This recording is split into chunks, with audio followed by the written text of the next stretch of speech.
Welcome to McPlum, simple solutions served daily. You'll start by choosing the official SSID. Once selected, the captive portal appears. Tap Accept and follow on screen prompts because that verifies device access. Make sure you have a clear photo of your passport or boarding pass ready to upload. This speeds verification.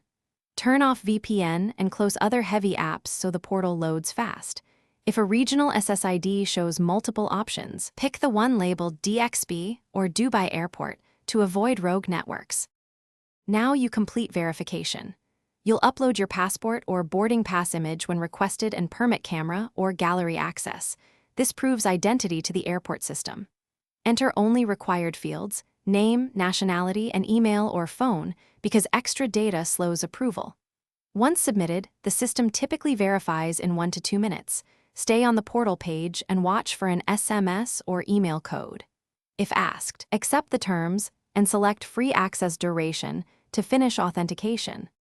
Finish by confirming your device shows connected and open a web page to validate browsing.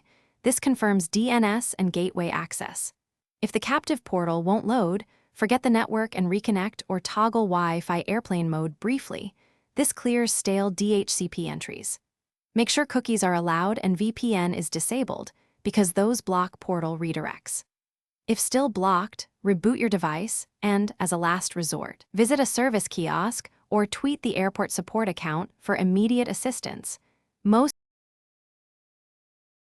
Thanks for watching. Stay juicy and subscribe.